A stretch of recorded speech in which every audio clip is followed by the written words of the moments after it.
أعوذ بالله من الشيطان الرجيم. بسم الله الرحمن الرحيم.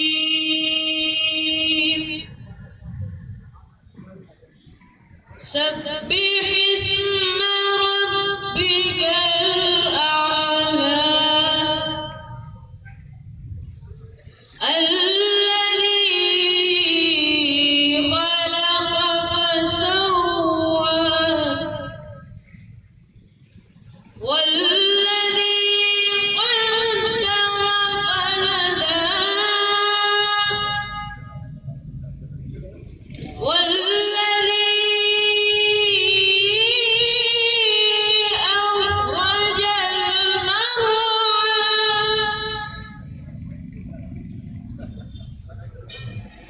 سبح اسم ربك الأعلى الذي خلق فسوى والذي قدر فهدى والذي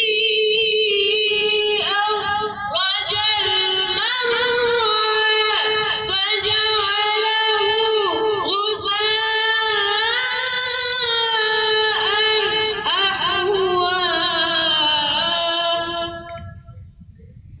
سنقرئك فلا تنسى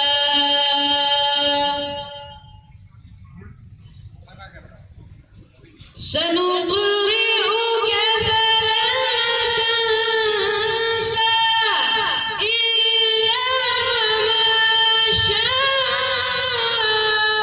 الله إنه يعلم الجهر وما يخفى ونيسرك لليسرى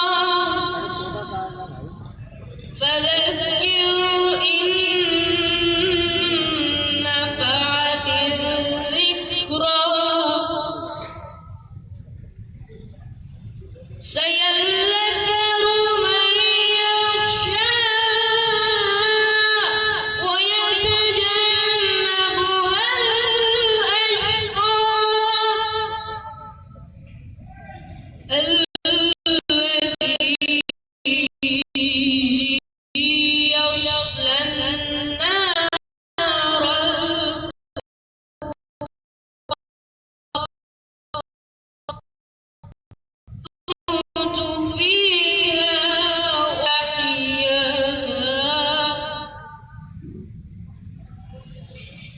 قد أفلح من تزكى وذكر اسم ربه فصلى بل تؤثرون الحياة الدنيا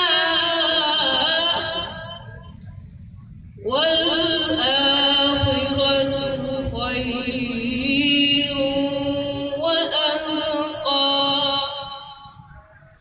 إن هذا لفي الصحف الأولى صحف إبراهيم وموسى صدق الله العلي العظيم. ترجمہ شروع اللہ کے نام سے جو بڑا مہربان نہایت رحم کرنے والا ہے. اپنے بلند ترین رب کے نام کی تسبیح کرو جس نے پیدا کیا ہے اور درست بنایا ہے، جس نے تقدیر معین کی ہے اور پھر ہدایت دی ہے، جس نے چارہ بنایا ہے پھر اسے خشک کر کے سیاہ رنگ کا کوڑا بنا دیا. ہم عنقریب تمہیں اس طرح پڑھائیں گے کہ بھول نہ سکو گے، مگر یہ کہ خدا ہی چاہے کہ وہ ہر ظاہر اور مخفی رہنے والی چیز کو جانتا ہے. اور ہم تم کو آسمان راستے کی توفیق دیں گے، لہٰذا لوگوں کو سمجھاؤ اگر سمجھانے کا فائدہ ہو. عنقریب خوف خدا رکھنے والا سمجھ جائے گا اور بدبخت اس سے کنارہ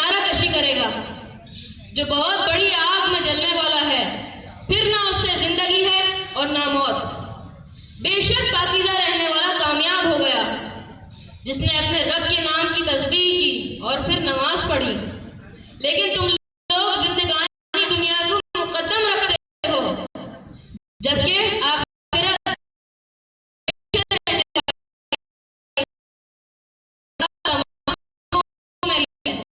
اور موسیٰ علیہ السلام کے صحیفوں میں بھی۔ صدق العلی العظیم۔ صلوات۔ شیر کا ہاتھوں سے چھپاتے ہیں اسے،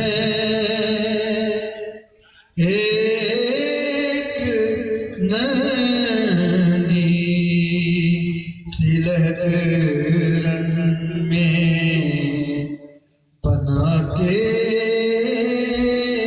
ہیں اسے، لاش عباس سے، لاش عباس پہ کہتی تھی یہ زہرا رو کر، لاش عباس پہ زہرا یہ رو کے کہتی تھی ارے اٹھو عباس، تمہیں کب سے بلاتے ہیں حسین،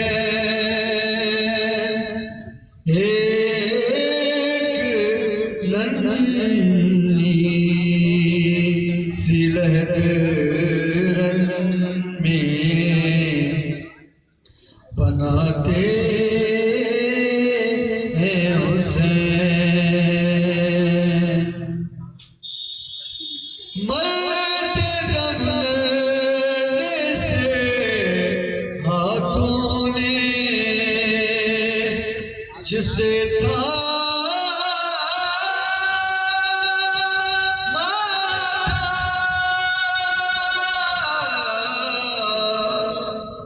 مرتے دم لڑنے سے ہاتھوں نے جسے تھا تھا، اب وہ دامن علی اصغر سے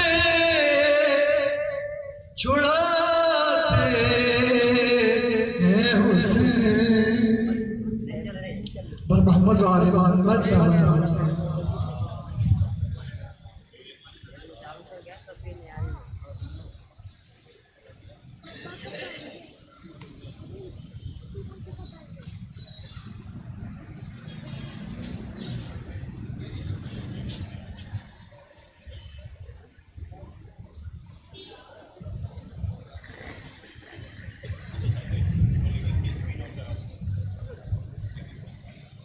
بر محمد و آل محمد بلندتر صلوات۔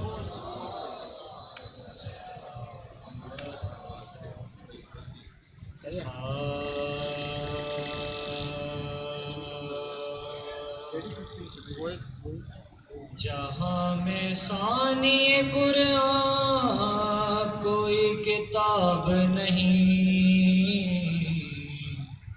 جہاں میں ثانی قرآن کوئی کتاب نہیں، علی بھی ایک ہے ان کا کوئی جواب نہیں، علی بھی ایک ہے ان کا کوئی جواب نہیں، اور لہد میں پھیل گیا بو تراب کا جلوہ، اور لہد میں پھیل گیا بو تراب، خدا کا شکر ہے مٹی میری خراب نہیں، خدا کا شکر ہے مٹی لسانی قرآن کوئی کتاب نہیں بر محمد وال محمد صلوات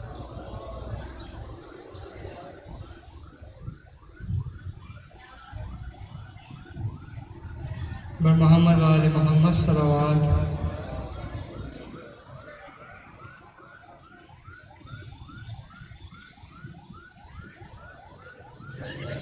بارہ دیگر نعرے صلوات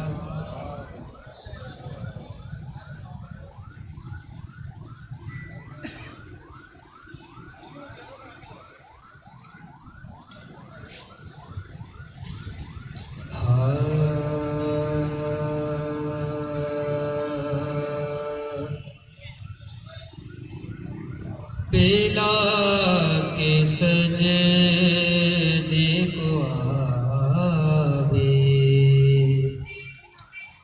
حیات مقتل میں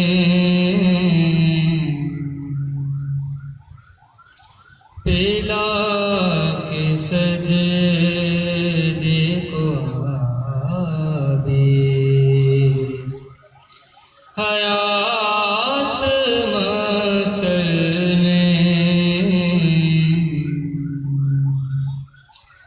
حسین دے گئے خنجر کو ماتم مقتل میں اور سرے حسین جو سینہ پر اٹھائے ہیں قاتل سرے حسین جو سینہ پر اٹھائے ہیں قاتل لو پوری قد سے کھڑی ہے حیات مقتل میں پیلا کے سجدے کو آبے بر محمد وآل محمد صلوات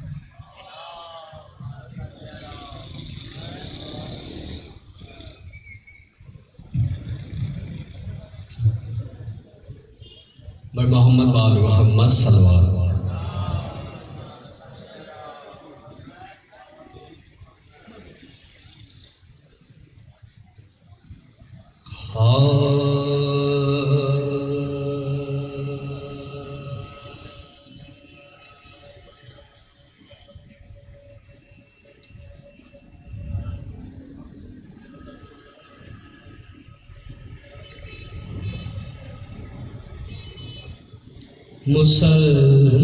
مسلمانوں پر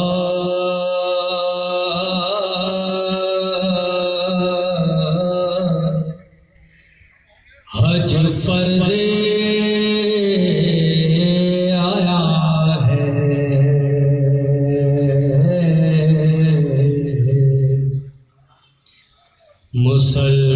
مسلمانوں پر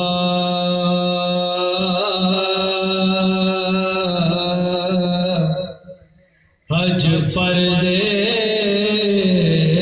آیا ہے طواف کعبہ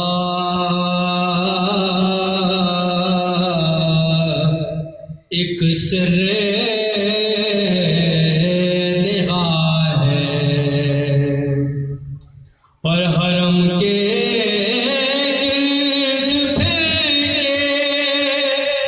ڈھونڈتے ہیں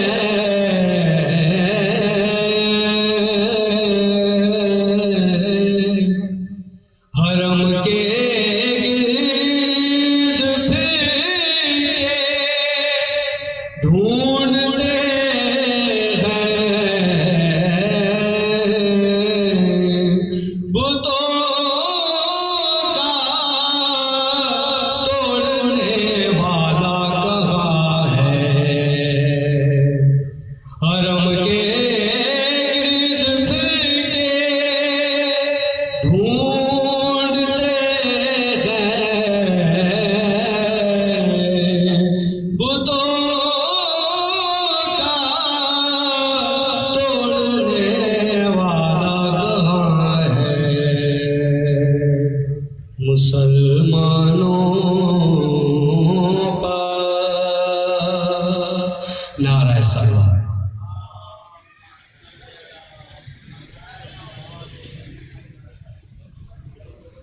بار دیگر صلوات.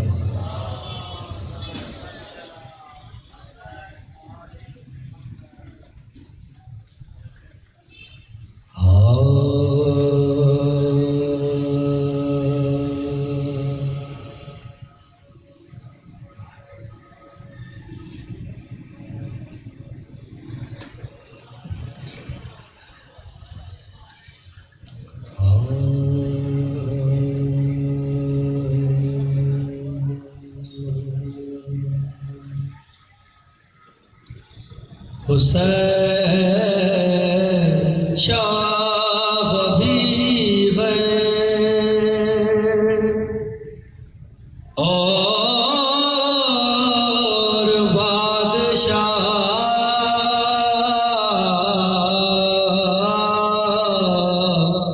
بھی ہیں.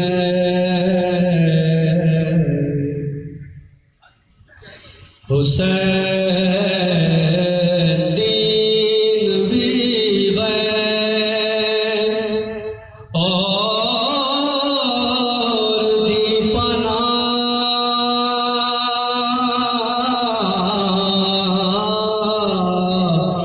بھی ہے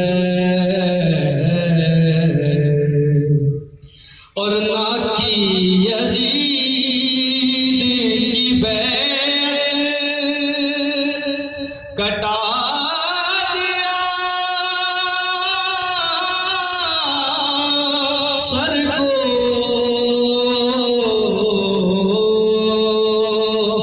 نہ کی یزید کی بیعت کٹا دیا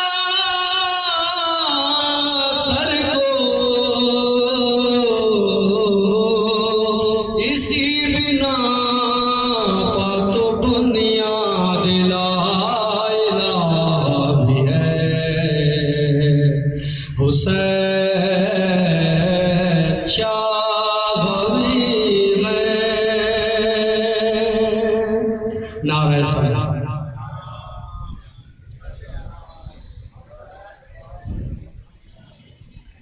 بار دیگر صلوات.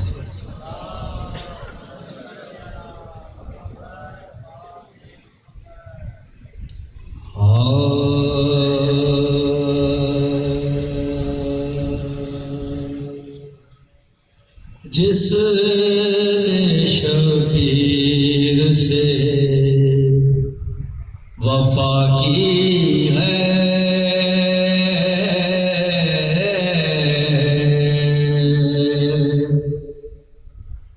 جس نے شبیر سے وفا کی ہے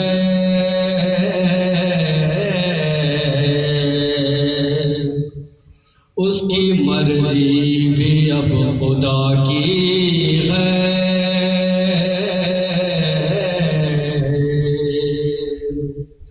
اور اتنی قیمت تھی فرات تیری جتنی عباس نے ادا کی ہے.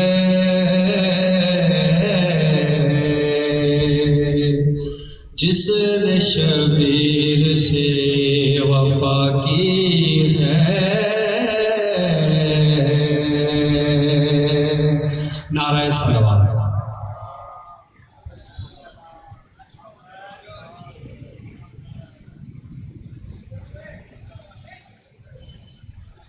ایک مرتبہ اور مل گئی ضرورت پڑ.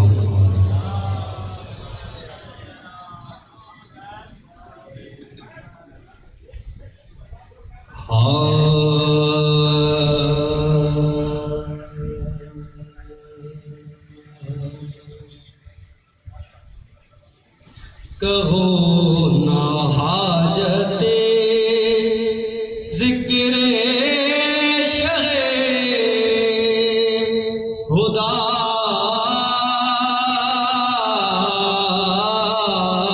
کیا ہے. کہو نہ حاجت ذکر شہ خدا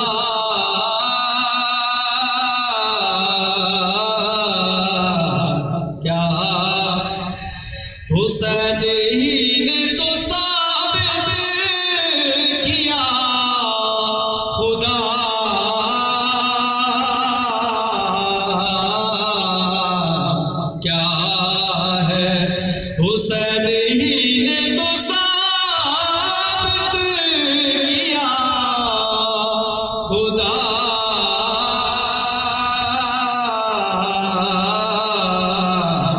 کیا ہے کہو نا حاجتے غم حسین دلوں کا نفاق دھوتا غم حسین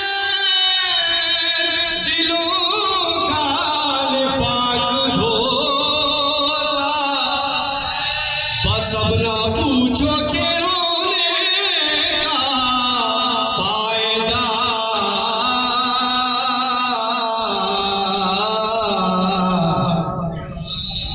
بس اب نہ پوچھو کہ رونے کا فائدہ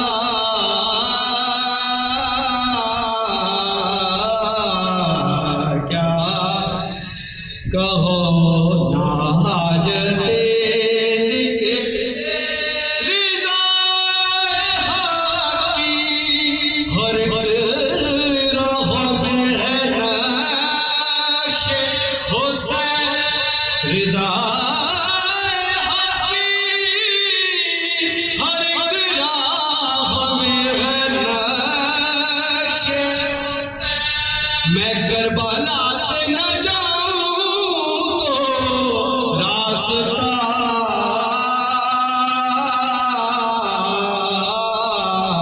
کیا ہے میں کربلا سے نہ جاؤں تو راستہ بطور خاص مصرع دیکھیے گا ہاں کیا ہے کہو نا حاجتے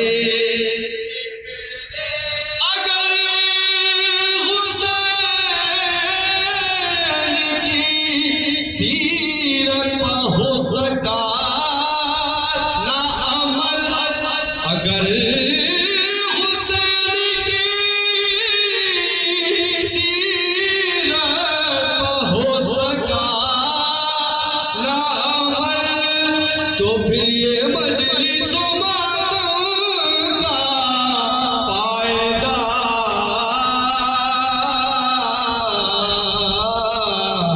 کیا ہے تو پھر یہ مجلس و ماتم کا فائدہ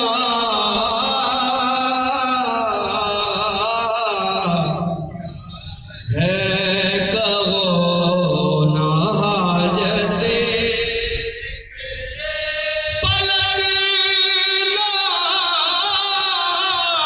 جو دریا سے اشنل آپا پلٹ جو دریا سے اشنل تو کون جانتا اس دہر میں وفا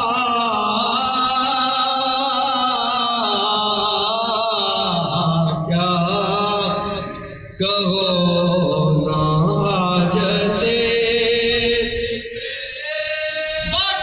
باقاعدگی کی ضمانت ہے فاطمہ کا پس باقاعدگی کی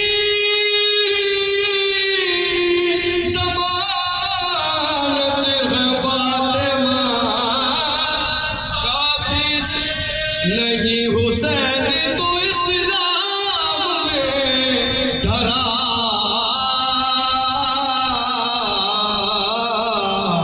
کیا نہیں حسین تو اسلام میں دھرا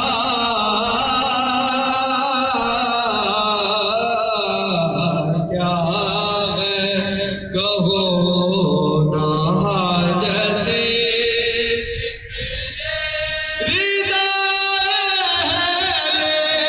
حرم چھین کر نہ خوش ہو لے وہ جان دینے کو تیار ہے ردا کیا ہے کہو نہ حاجت شیر بطور خاص دیکھیے گا یہ کربلا کے شہیدوں نے حل کیا یہ کربلا کے شہیدوں نے حل کیا کسے خبر تھی فنا کیا ہے بقا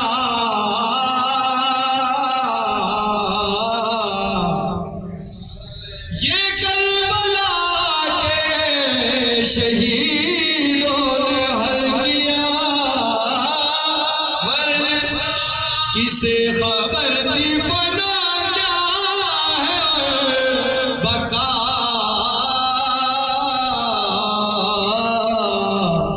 کیا ہے کہوں نا رحم اللہ من کرم فاتحہ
درود پڑھے محمد و آل محمد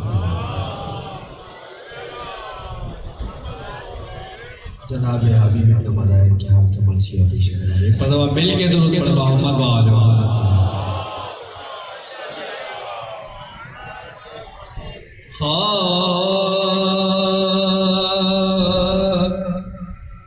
باقی جو رفیق شہیدی رہ گئے دو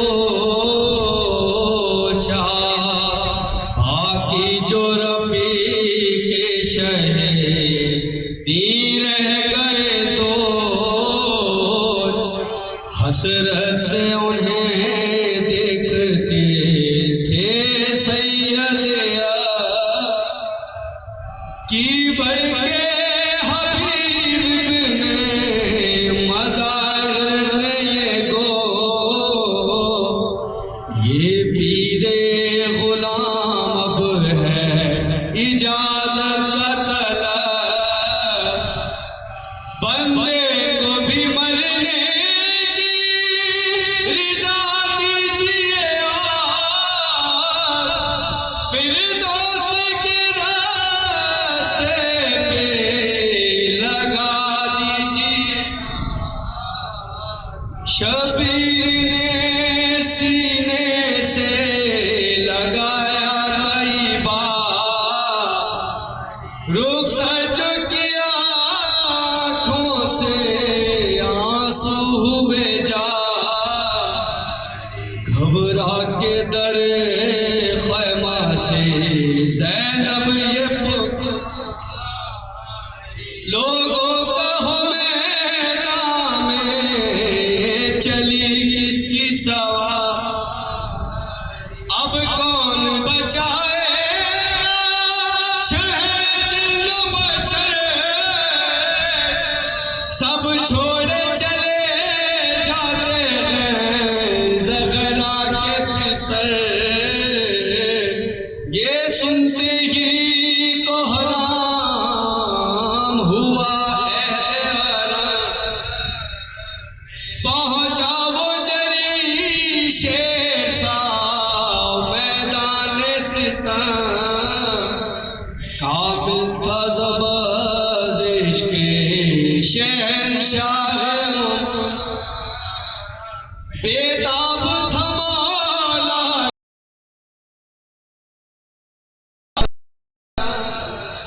سینہ تھا جری کا قبر و تیر کی جا پھر کے نظر کرتا تھا شبیر کی جان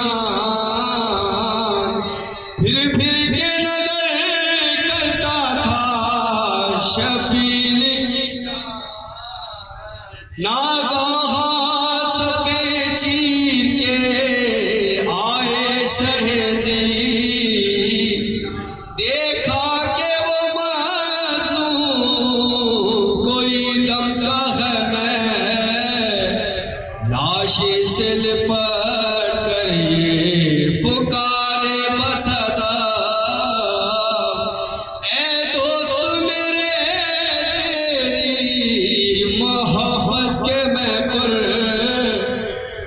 دکھلا دو مجھے زخم کہاں کھائے بھا سینے سے لپٹ جاؤ کہ ہم آئے ہیں بھائی باقی جو رفیق شہید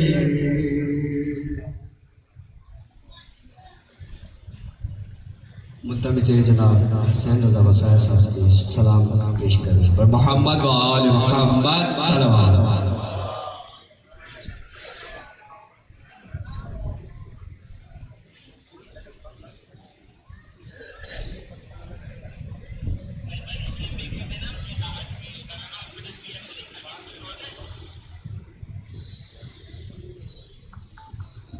محمد و آل محمد بلند صلوات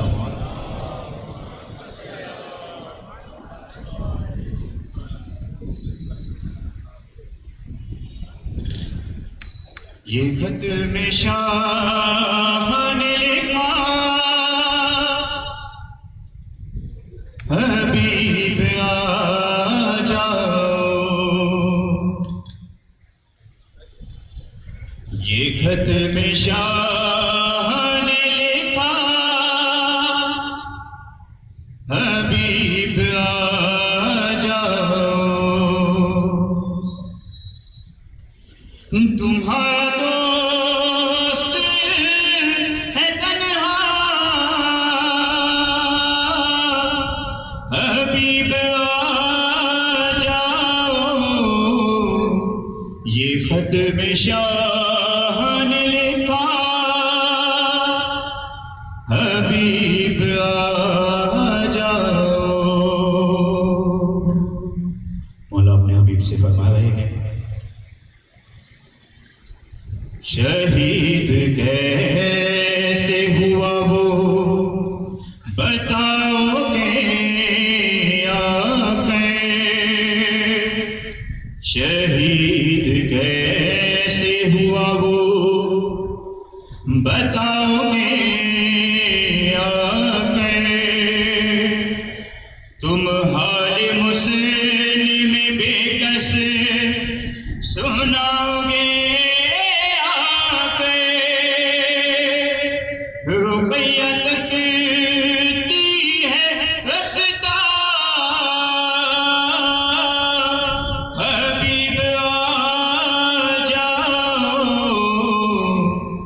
خط میں شاہ نے لکھا حبیب آ جاؤ لگاؤ اس سے بھی اندازے میری غربت کے لگاؤ اس سے بھی اندازے میری غربت کے جہاں بی بی نے علی لکھنا تھا وہاں میں نے دیا ہے ماں کا حوالہ حبیب آ جاؤ یہ خط میں شاہ نے لکھا حبیب آ جاؤ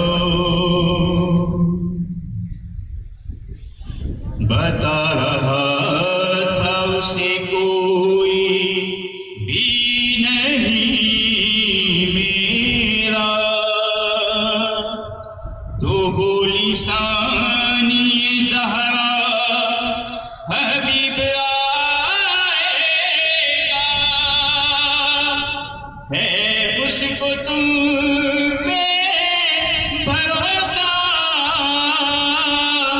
حبیب آ جاؤ، یہ ختم شاہ نے لکھا، حبیب آ جاؤ،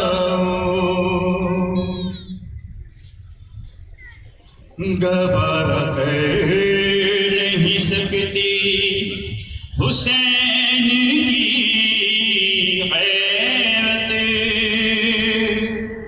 گوارا کر نہیں سکتی حسین کی غیرت،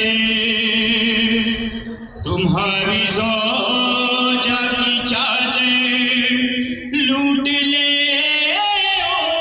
امت،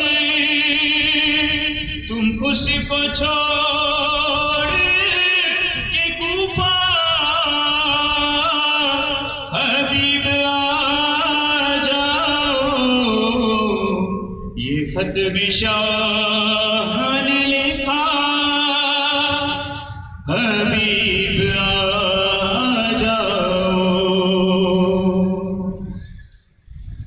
اور یہ غربت کا اندازہ دیکھیے گا، در بطول دوبارہ جلایا جائے گا، در بطول دوبارہ جلایا جائے گا، تمہارے دوست پہ خنجر چلایا جائے گا، نہیں ہے وقت زیادہ، حبیب آ جاؤ، یہ ختم شاہ نے لکھا، حبیب آ جاؤ، تو محمد و آل محمد بلندر صلوات۔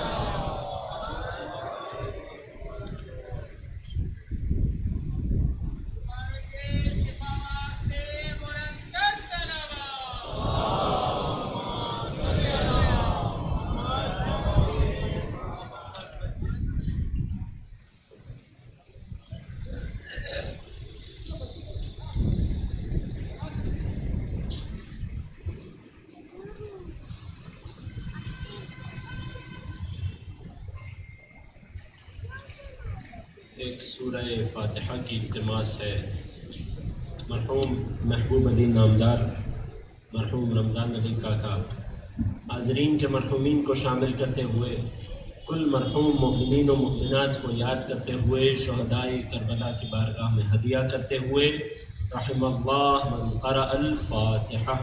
بسم اللہ الرحمن الرحیم، الحمدللہ رب العالمین، الرحمن الرحیم مالک یوم الدین، ایاک نعبد و ایاک نستعین، اهدنا الصراط المستقیم صراط الذین انعمت علیہم غیر المغضوب علیہم ولا الضالین۔ لا حول ولا قوة الا باللہ العلی العظیم۔ اعوذ باللہ السمیع العلیم من الشیطان اللعین الرجیم۔ بسم اللہ الرحمن الرحیم۔ الحمد للہ الذی خلقنا فی امة الذی فاز رتبته الى قاب قوسین، وأكرمنا بولاية وصيه الذي ردت له الشمس مرتين، وجاهد بالسيفين وصلى إلى القبلتين، وشرفنا بحب الزهراء أم السبطين، والصلاة والسلام والتحية والإكرام على أشرف الكونين رحمة للدارين جد الحسنين مولى الكونين أعني أبا القاسم محمد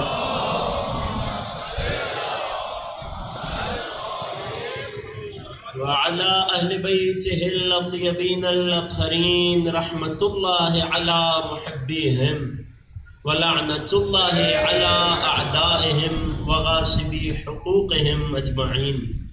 أما بعد فقد قال الله الحكيم في كتابه الكريم بسم الله الرحمن الرحيم أم يحسدون الناس على ما آتاهم الله من فضله فقد آتينا آل إبراهيم الكتاب والحكمة وآتيناهم ملكا عظيما. صدق اللہ العلی العظیم. درود ہدیہ کیجئے محمد و آلہ.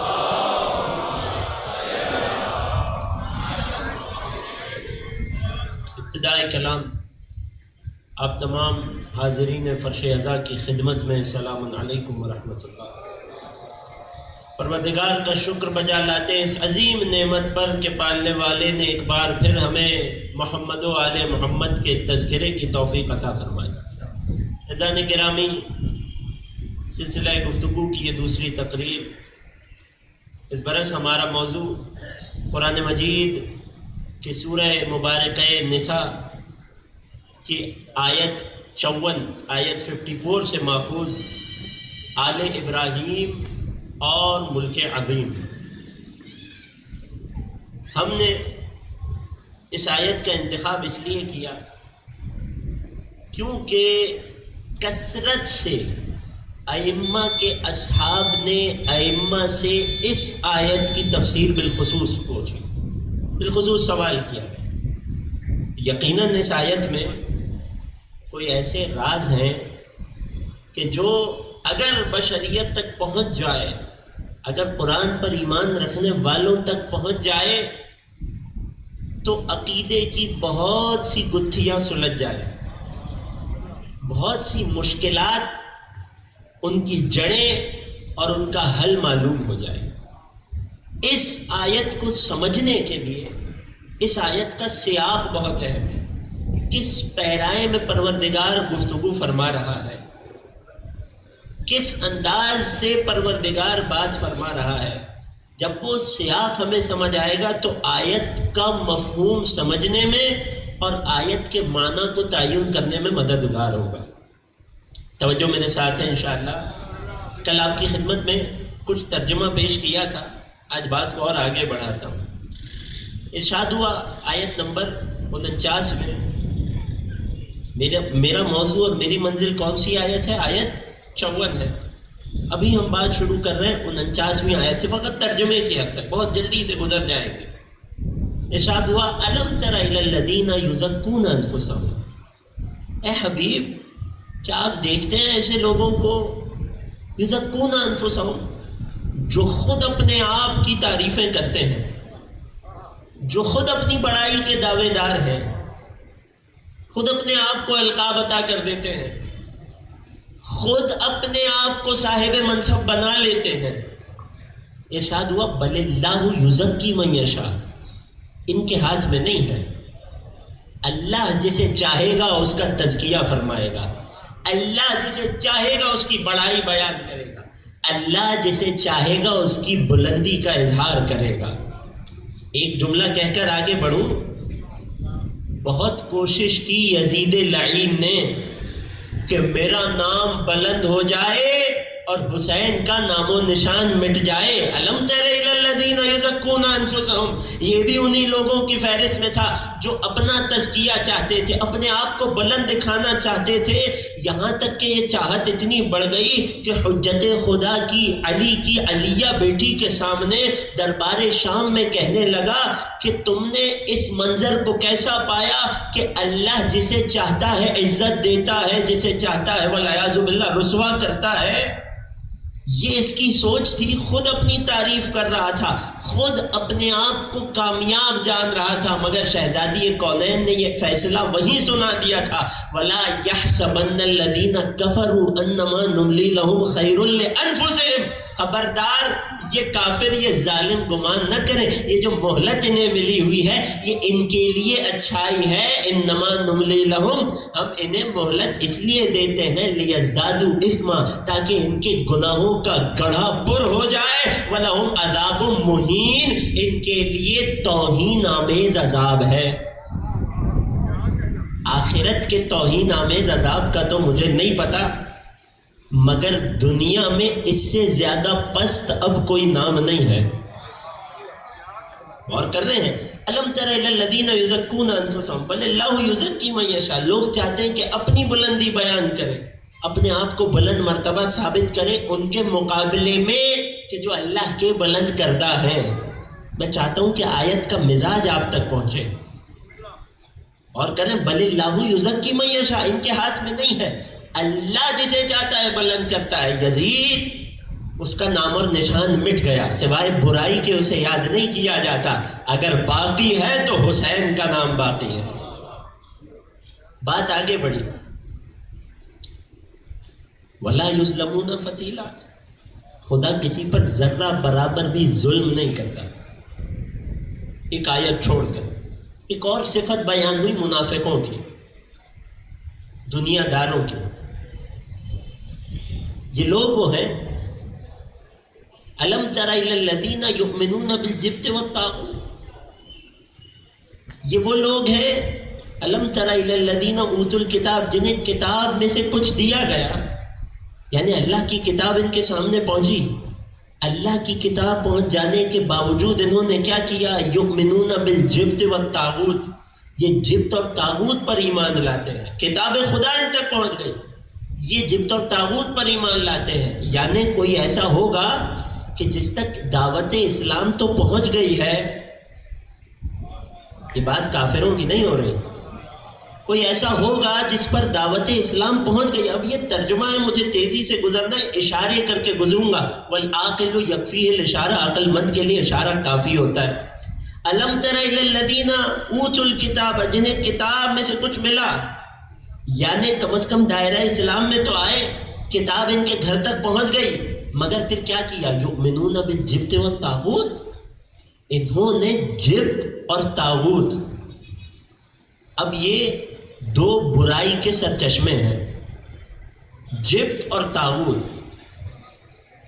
اور کیا کہتے ہیں؟ یہ جبت اور طاغوت پہ ایمان رکھتے ہیں. میرا آپ سے سوال ہے، قرآن میں ہر جگہ طاغوت کو، جبت کہتے ہی بت کو ہیں، طاغوت شیطان اور شیطانی طاقت، شر، سراپا شر، محض شر. قرآن میں ہر جگہ طاغوت کو توحید کے مقابلے میں لایا گیا ہے. خوب غور کیجیے گا، قرآن میں ہر جگہ توحید کے مقابلے میں طاغوت آیا ہے. یہ کیسا انسان ہے کہ اوت الکتاب بھی ہے، اسے کتاب بھی ملی ہے، اس کے پاس کتاب کا علم بھی ہے، یعنی کتاب پر ایمان رکھتا ہے، مگر جبت و طاغوت پر بھی ایمان رکھتا ہے. قرآن نے آگے بات کو آسان کر دیا. اس کے نفاق کی، اس کی منافقت کی دلیل کیا ہے؟ قرآن اگلے ہی حصے میں دے رہا ہے. وَيَقُولُونَ لِلَّذِينَ كَفَرُوا هَؤُلَاءِ أَهْدَىٰ مِنَ الَّذِينَ آمَنُوا سَبِيلًا. کتاب ان تک پہنچی ہے مگر دل میں جبت و طاغوت بس رہا ہے. علامت کیا ہے؟ کہ کفار کو ایمان والوں سے زیادہ ہدایت والا جانتے ہیں.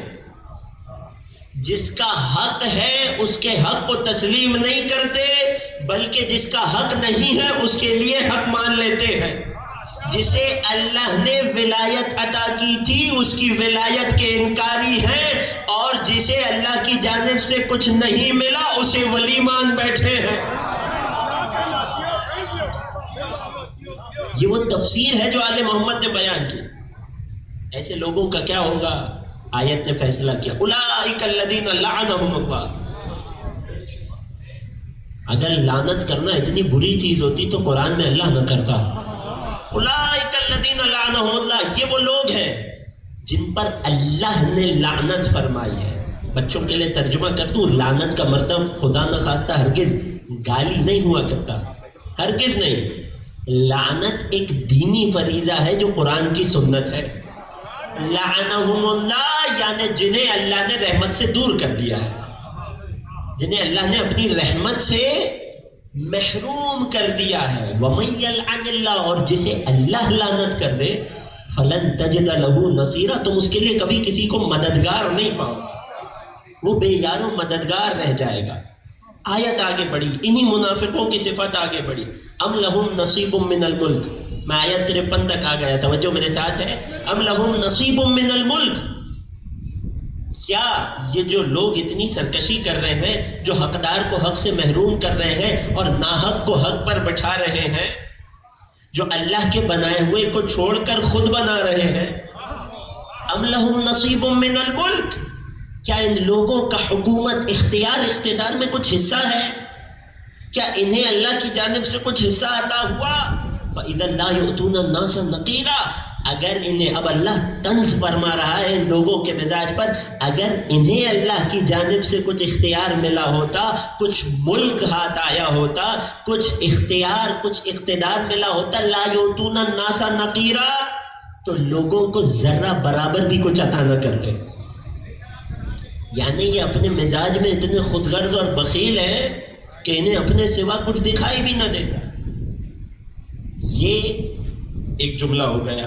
ام لہم نصیب من الملک، ایک وہ ہے، خدا پوچھ رہا ہے کیا انہیں ملک میں، میرا موضوع آل ابراہیم اور ملک عظیم، کیا انہیں ملک کا، سلطنت کا، حکومت کا، الہی اقتدار اور اختیار کا کچھ حصہ ملا؟ فَإِذَا لَا يُؤْتُونَ النَّاسَ نَقِيرًا، تو لوگوں کو تل برابر بھی کچھ نہ دیتے. یہ عجیب تشبیہ ہے. خدا نقیر عربی زبان میں اسے کہتے ہیں، قبلہ تائید فرمائیں، عربی زبان میں نقیر کسے کہتے ہیں جانتے ہیں؟ قرآن نے عجیب تشبیہ دی. لا یؤتون الناس نقیرا، یہ لوگوں کو نقیر تک نہ دے. اگر ان کے ہاتھ میں اختیار آ جائے، اگر ان کے ہاتھ میں ملک آ جائے، سلطنت آ جائے، لوگوں کو نقیر تک نہ دے. جانتے ہیں نقیر کسے کہتے ہیں؟ کھجور کی ایک گٹھلی ہوا کرتی ہے، اس گٹھلی کے اوپر کچھ دانے لگے ہوئے ہوتے ہیں، کچھ دانے جڑے ہوئے ہوتے ہیں. ان دانوں کو نقیر کہتے ہیں، کھجور کی گٹھلی کو نقیر نہیں کہتے. یہ لوگوں کو نقیر تک نہ دے، بلکہ اگر انہیں اختیار مل جائے تو کہہ کر آگے بڑھ جاؤں گا کہ لوگوں کی کھجوریں اور باغات بھی لے جائیں.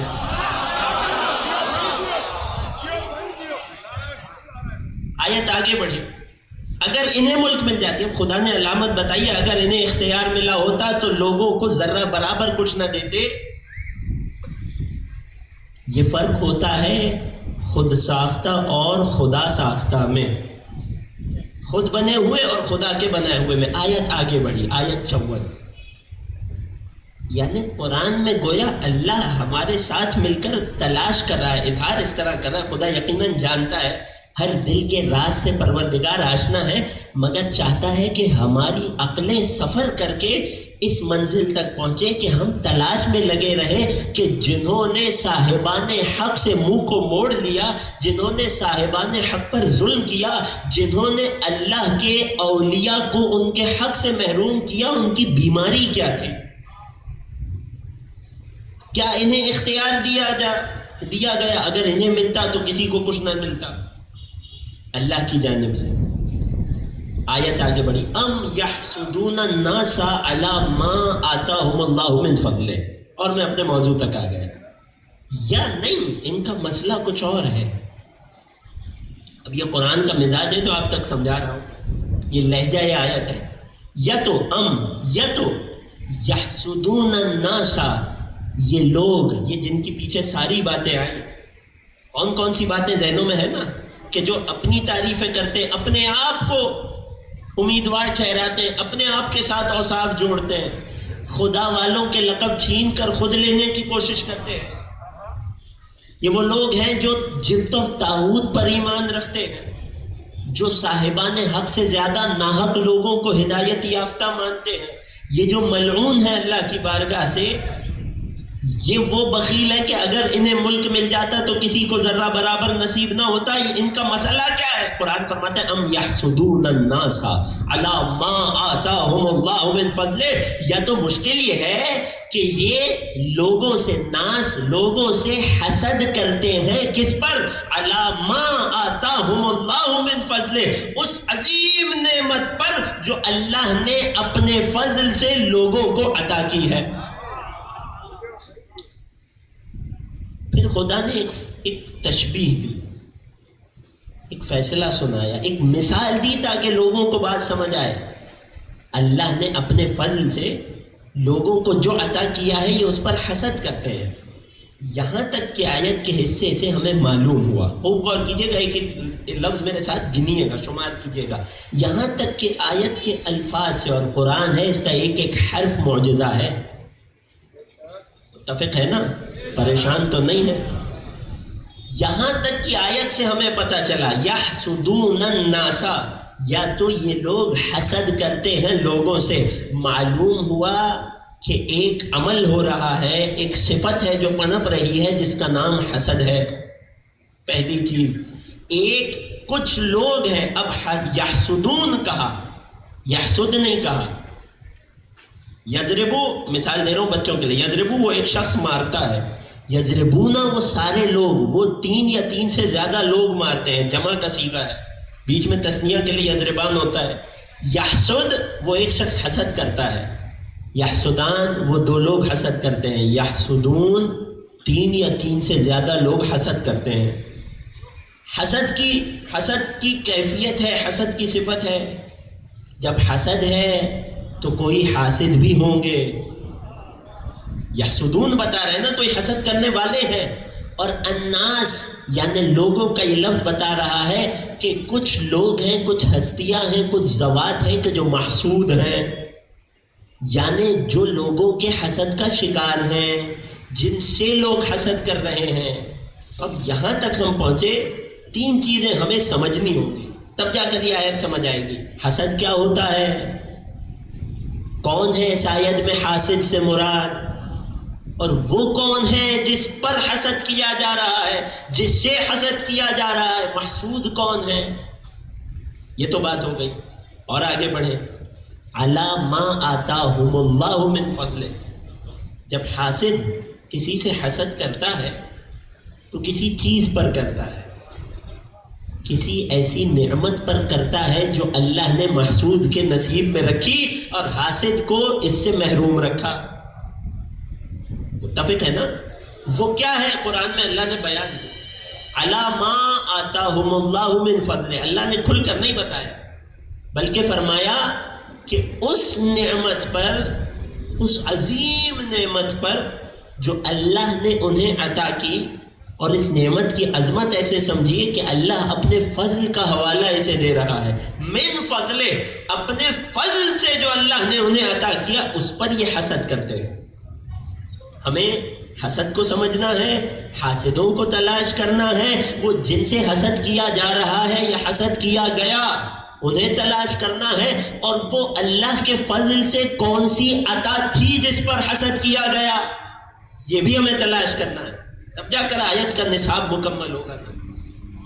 کہاں مسلمان در بدر پھرتا، اللہ نے ایک مثال دے دی کہ خبردار یہ نہ ہو کہ تم اپنے چھوٹے ذہنوں سے سوچو، تمہارے ذہن میں دنیاوی مال و دولت آ جائے، تمہیں ایسا لگنے لگے کہ شاید دنیاوی مال کی بات ہو رہی ہے، کسی نے کسی سے حسد کیا، دنیاوی مال کا تقاضا تھا، دنیاوی نعمتیں تھیں۔ نہیں، اللہ نے مثال دے کر سمجھایا کہ بات کسی اور عالم کی ہو رہی ہے، کسی اور مقام، کسی اور نعمت کی ہو رہی ہے۔ یہ کوئی عام مالی نعمت کی بات نہیں ہے، یہ اس نعمت کی بات ہے کہ جس کے اظہار کے بعد سورہ مائدہ میں اعلان ہوا تھا وَأَتْمَمْتُ عَلَيْكُمْ نِعْمَتِي، آج میں نے تم پر اپنی نعمت کو تمام کیا ہے۔ غور کر رہے ہیں؟ ارشاد ہوا، آیت آگے بڑھی، فَقَدْ آتَيْنَا، اب مثال سمجھنی ہے ہمیں حسد، حاسد، محسود اور جس چیز پر حسد کیا جا رہا ہے سب کی طرف اللہ نے اشارہ کر دیا اس ایک جملے سے، فقد آتینا، پس ہم نے عطا کیا آل ابراہیم، ابراہیم کی آل کو۔ اے خدا کیا عطا کیا تاکہ ہمیں سمجھ آئے وہ تیرا فضل کیا تھا۔ اب فقد آتینا، ہم نے عطا کیا آل ابراہیم، ابراہیم کی آل کو، الکتابہ، ہم نے انہیں کتاب عطا کی، والحکمت، ہم نے انہیں حکمت عطا کی، وآتیناہم، اور فقط کتاب و حکمت پر نہیں رکے، ہم نے انہیں عطا کی ملکن عظیما، ایک عظیم ترین سلطنت اور ملک۔ ایک جہت سے بات آسان ہوئی کہ وہاں کس درجے کی نعمتوں کی بات ہو رہی ہے، یہ تو اشارہ مل گیا۔ یہ جسمانی مادی نعمتوں سے زیادہ معنوی نعمتوں اور الہی مقامات کی بات ہو رہی ہے، اور کر رہے ہیں۔ یہ ان نعمتوں کی بات ہے جو کوشش کر کے حاصل نہیں ہوتی، جو جسے خدا دے فقط اسی کو ملتی ہے، اسی کے نصیب میں آتی ہے۔ مگر کئی سوالات اور بڑھ گئے۔ آل ابراہیم، اب ہمیں تلاش کرنا پڑے گا یہاں آل ابراہیم کون ہے، ابراہیم کی آل کسے کہا گیا۔ یہ تو سب کو معلوم ہے، اللہ نے ابراہیم کو سن رسیدہ ہونے کے بعد 2 فرزند دیے تھے۔ کون کون؟ بچوں سے چاہوں گا اس کا جواب۔ ایک اسماعیل اور دوسرے اسحاق۔ ابراہیم کی ایک نسل اسحاق سے بھی آگے بڑھی کہ اسحاق کے بیٹے ہیں یعقوب، یعقوب کے 12 بیٹے ہیں، یعقوب کا لقب ہے اسرائیل، لہٰذا جو بنی اسحاق تھے وہ کہلائے بنی اسرائیل۔ اور ابراہیم کی ایک نسل اسماعیل سے چلی کہ جب جناب ہاجر کے ساتھ مکہ مکرمہ کے لقدق صحرا میں آئے، اور قرآن میں ابراہیم نے اس دعا کو ذکر کیا، انی اسکنت من ذریتی بواد غیر ذی زرع عند بیتک المحرم، اے خدا میں اپنی نسل کا ایک ٹکڑا تیری وادی میں چھوڑے جا رہا ہوں، تیرے پاکیزہ گھر کے پاس ایسی وادی میں چھوڑے جا رہا ہوں جو بے آب و گیا ہے۔ ربنا لیقیموا الصلاۃ، تاکہ تیری نماز تیرے ذکر تیرے نام کو قائم کر سکے۔ فاجعل افئدۃ من الناس تہوی الیہم، اے خدا مجھے یقین ہے میری یہ جو آل اسماعیل ہے ہر کسی کا دل مخلوق میں ان کی طرف نہیں جھکے گا، مگر لوگوں میں سے کچھ کے دلوں کو ان کی طرف جھکا دینا۔ قبیلہ جرہم جو اس وقت وہاں آباد تھا، وہاں حضرت اسماعیل کی جوان ہونے کے بعد ان کا رشتہ ہوا، اور جو نسل آگے بڑھی وہ کہلائی آل اسماعیل یا بنی اسماعیل۔ تو ابراہیم کی نسل 2 لوگوں سے چلی، بنی اسرائیل اور بنی اسماعیل۔ اب سوال ہے نا کہ اس آیت میں جنہیں آل ابراہیم کہا گیا وہ کون ہے؟ اب جب ہمیں آل ابراہیم مل جائیں گے تو اگلا سوال، آتینا آل ابراہیم الکتاب، ہم نے آل ابراہیم کو، میرا ساتھ دیجیے گا، ہم نے آل ابراہیم کو کتاب دی۔ دیکھیں آدھا علم یہ ہوتا ہے کہ انسان کے ذہن میں سوال اٹھ جائے، لہذا ابھی ہم کچھ سوالات آپ تک پہنچا رہے ہیں تاکہ توجہ سے آپ میرے ساتھ بنے رہیں۔ ہم نے آل ابراہیم کو کتاب دی، کیا مطلب اس بات کا؟ کیا پرنٹنگ پریس میں کتاب چھپی رکھی تھی، بچہ آیا آل ابراہیم سے اسے یوں دے دی گئی، کیا کتاب حوالے ہو گئی؟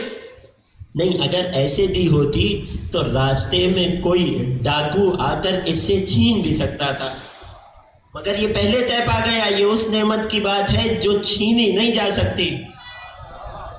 مراد کیا ہے پروردگار تیری؟ ہم نے آل ابراہیم کو کتاب دی۔ وہاں دوسری جگہ ارشاد ہوتا ہے انہ لقرآن کریم، یہ ہمارا کریم قرآن ہے، ہماری پاکیزہ کتاب ہے، لا یمسہ الا المطہرون، اس کو چھو ہی نہیں سکتا کوئی سوائے ان کے جو پاک کیے گئے ہیں، جنہیں پاک بنایا گیا ہے۔ تو اے خدا یہ آل ابراہیم کون ہے؟ پہلا مسئلہ، انہیں کتاب ملی، اس بات کا کیا مطلب ہے؟ والحکمت، فقط کتاب نہیں ملی، کتاب کے ساتھ حکمت بھی ملی، اس سے کیا مراد ہے؟ اور اگر یہ سارے سوال حل ہو جائیں تو آیت کا آخری ٹکڑا ہمیشہ امت مسلمہ کے لیے سوال بن کر رہے گا، وَآتَيْنَاهُمْ مُلْكًا عَظِيمًا، ہم نے انہیں ملک عظیم بخش دیا۔ یعنی یہ ملک عظیم کوئی ایسی چیز ہے کہ جو کتاب اور حکمت سے جدا ہے، جو شاید ان سے بڑی نعمت ہو۔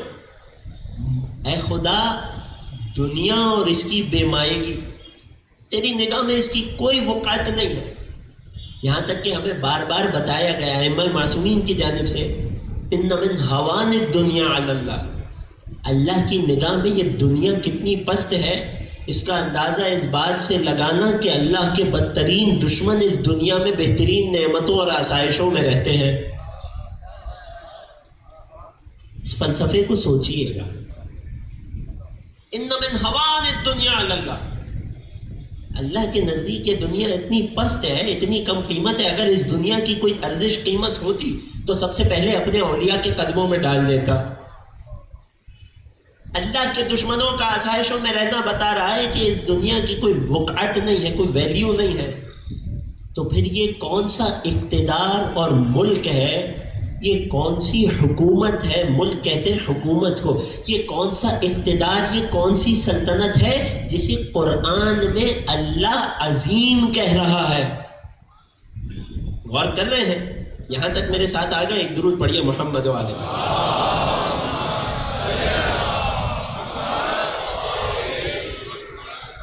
اور درود پڑھیے محمد والے.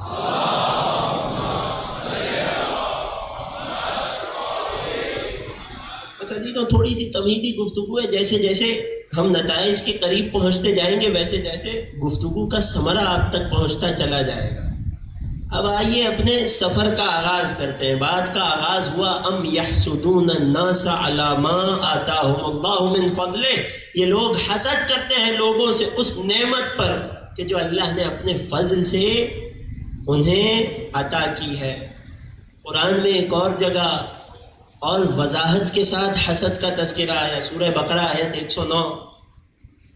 اب یہ عجیب منزل ہے. ارشاد ہوا وَدَّ كَثِيرٌ مِّنْ أَهْلِ الْكِتَابِ، کتاب والوں میں سے، یہود و نصارہ میں سے ایک بڑی تعداد چاہتی ہے لو يردونکم من بعد ایمانکم کفارا، کہ تمہیں اے ایمان والوں تمہیں تمہارے ایمان لانے کے بعد کفر کی حالت میں پلٹا دیں. اے خدا کیوں چاہتے ہیں؟ کیا ہمیں اپنے جیسا بنانا چاہتے ہیں اس لیے فقط کہ ہم ان کی ٹیم میں آ جائیں؟ نہیں. آیت نے ریزن بتایا حسدا من عند انفسہم. وجہ یہ ہے وہ تمہیں ایمان سے کفر کی طرف کھینچنا اس لیے چاہتے ہیں کہ وہ اپنے آپ میں تم سے حسد رکھتے ہیں. میرا آپ سے سوال ہے، خوب غور کیجیے گا. من بعد ما تبین لہ الحق، اس کے بعد کہ ان کے لیے حق واضح اور آشکار ہو چکا ہے. خوب غور کیجیے گا. بات ہو رہی ہے اہل کتاب کی، وہ لوگ کہ جو موسیٰ یا نبی عیسیٰ پر ایمان لائے علیہم السلام. اب یہ وہ لوگ ہیں جو اپنے دعوے میں یہ بات رکھتے ہیں کہ ہم اللہ کو مانتے ہیں، چاہے جیسا بھی عقیدہ توحید ہو، یہ اللہ کو مانتے ہیں، یہ اللہ کے نبی کو بھی مانتے ہیں. یہ ہمارے نبی کے منکر کیوں ہیں؟ ان میں اور ہم میں فرق کیا ہے؟ ہمارے نبی کے منکر ہیں، کیوں انکار کرتے ہیں؟ ان کے مطابق یہ اللہ کے نبی نہیں ہے.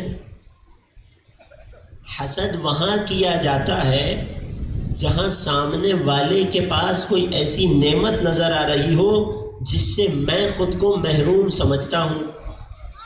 خوب غور کیجیے گا. حسد ہوتا ہی وہاں ہے جہاں کسی شے، کسی شخص، اگر کسی انسان کے پاس کوئی شے ہے اور میرے پاس اس سے بہتر ہے تو حسد نہیں ہوگا. غور کر رہے ہیں؟ حسد کہتے کسے ہیں؟ میں آگے گفتگو میں بات آئے گی اور وضاحت سے بچوں کے لیے. حسد کہتے ہی اسے ہیں اگر کسی کے پاس کوئی ایسی شے ہے جو میرے پاس نہیں ہے، جس سے میں محروم ہوں، تب میں حسد کروں گا. یہود و نصارہ کا دعویٰ یہ ہے کہ ہمارے نبی برحق ہیں، ان کی نگاہ میں ان کے نبی برحق ہیں، تو پھر مسلمان تو ان کی نگاہ میں گمراہ ہے. گمراہ انسان سے کیسا حسد؟ خوب غور کیجیے گا. گمراہ انسان سے کیسا حسد؟ جب یہود و نصارہ یہ عقیدہ رکھتا ہے کہ وہ برحق ہے تو آخری نبی پر ایمان لانے والوں سے حسد کیسا؟ مگر قرآن کا دعویٰ ہے یہ دل میں حسد رکھتے ہیں. اب اس مشکل کو کون حل کرے گا؟ کون ہے کہ جو قرآن کی اس پہیلی کو سلجھائے سوائے ان کے کہ جنہیں اللہ نے قرآن کا علم دیا؟ مشکل کو کون حل کرے سوائے مشکل کشاؤں کے؟ لہذا راوی آقا و مولا امام حسن عسکری علیہ السلام کی خدمت میں،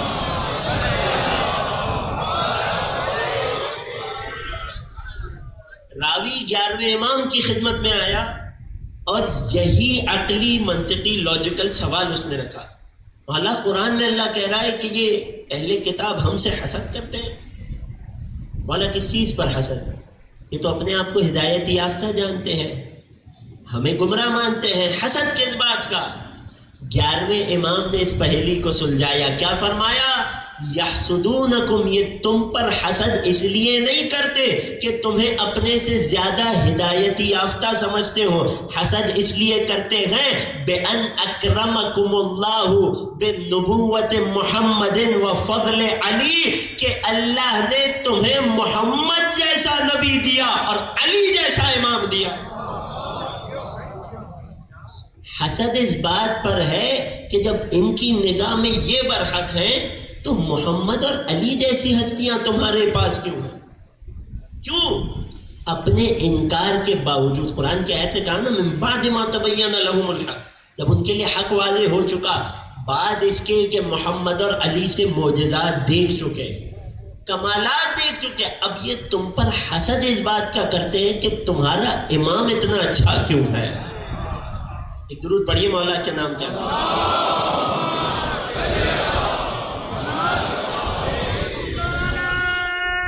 سب مل کر اب خوب غور کیجیے گا. تھوڑا سا گفتگو کو بنیاد سے شروع کرتے ہیں. ام یحسدون الناس, اور بار بار تو موضوع چکے آیت ہے تو بار بار آپ کو سننی تو پڑے گی. ام یحسدون الناس, کیا یہ لوگوں سے حسد کرتے ہیں؟ حسد کسے کہتے ہیں عزیزوں؟ حسد کی ڈیفینیشن یوں تو ہر انسان اپنی فطرت میں حسد کا معنی جانتا ہے, فطری ہے, بدیہی ہے. حسد کہتے ہیں اس بات کو کہ جب انسان کسی اور کے پاس کوئی نعمت دیکھے اور یہ تمنا کرے, یہ نہیں کہ کاش میرے پاس بھی یہ نعمت آ جائے. اگر یہ ہے تو درست ہے, اسے کہتے ہیں غبطہ, اسے کہتے ہیں رشک کرنا. اے خدا یہ نعمت مجھے بھی عطا کر, کیوں تیرے خزانے میں کوئی کمی نہیں ہے. توجہ ہے عزیزوں, تھوڑا سا میرا ساتھ دیجیے گا. یہ حسد نہیں ہے, یہ غبطہ ہے. حسد کیا ہے؟ تمنا یہ کی جائے کہ اے خدا اسے یہ نعمت کیوں ملی, اے خدا مجھے دے یا نہ دے, اس سے اس نعمت کو ظاہر کر لے. یہ ہے حسد. غور کر رہے ہیں؟